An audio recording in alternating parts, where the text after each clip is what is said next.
So each and every season there's always those few anime that everybody sleeps on, and we like that because we like finding good anime. But behind every sleeper and hidden gem are dozens of what we like to call normal anime. The anime that aren't hyped new shonen or have massive studios behind.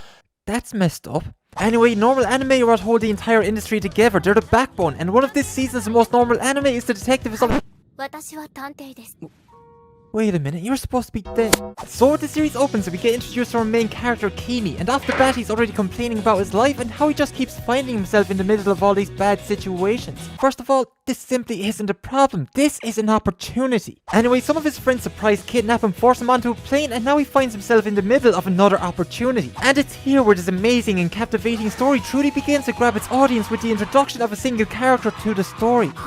Now, following my deep analysis of Siesta, she is quintessentially a white-haired Rem. She is also the detective that is already dead, which is a fucking lie. And she also claims Kimi as her property. But none of that matters because what this series managed to create is a battle of the wits greater than anything we've seen previously in any other anime. A man hijacks the plane that they're on and questions her to find out why he did. Well, that was fucking anticlimactic. This man is really so sick and tired of everyday life that he had to do something productive. He needed to raise the stakes, so he stole a plane. Threatening to kill himself and hundreds of people. And you just really have to commend him for getting his shit together. I mean, this man is really going places.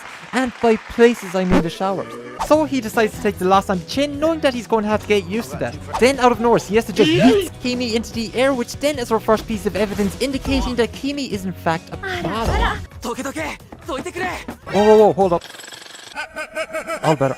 This first episode really goes above and beyond to try and get people hooked on this show because the studio really just decided to dump the entire season's budget into this one scene, and honestly, it's fucking amazing.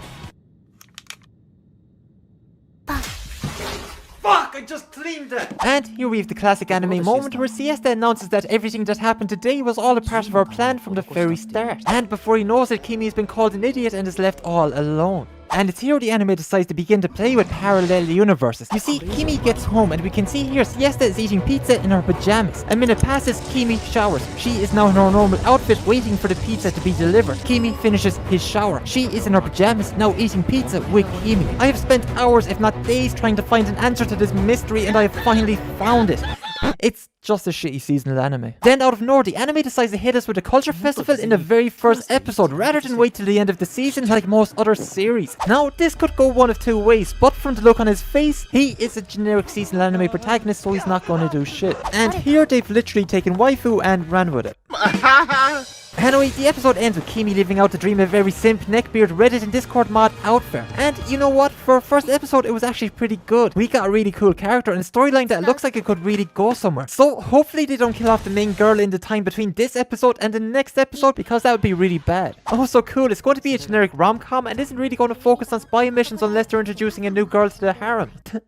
That's great. So as you can see, the writers have done a sneaky and killed her off between episodes. But don't worry, because they've given us a fuck, it's a sundere. You know what? I'm kinda into this.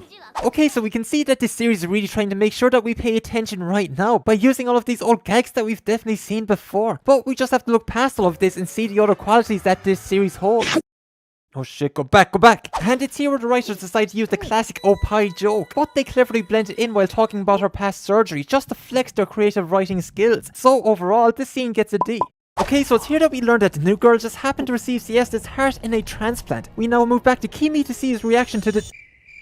As you can see, his reaction is as crazy as his character design. Okay, so personally that second episode wasn't really as good as that opening one. So until something interesting happens, we're going to watch the third one at 20 times speed. Which is left... Oh no, it's just the credits. Okay, so in the interest of time, we're just going to zoom right through this one. And here we have a tragic character backstory, the result of which has driven them to hold up a gun to... And it's solved by the power of friendship. So as we can see, we're currently 4 episodes in, with the harem going to have more than 5 people in it, meaning that we're accumulating approximately 1.25 waifu per episode, which means by the end, well, we should have a harem at roughly 13.7. No, that's an orgy. Okay, so we're 5 episodes in, so let's see if they can redeem themselves with a beach episode.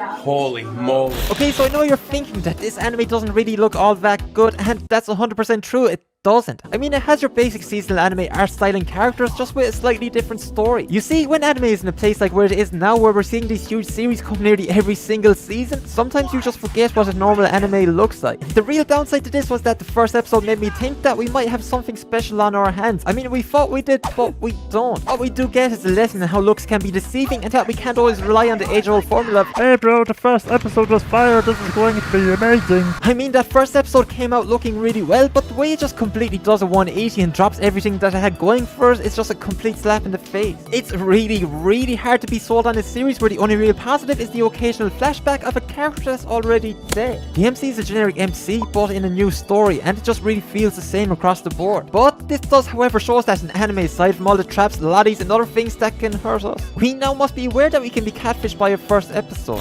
Hi, my name is Ben. If you enjoyed the video, then like it. Maybe even subscribe if you really liked it. And because YouTube won't let me make any community posts, here's what my next few videos might look like. Anyway, love you. Bye.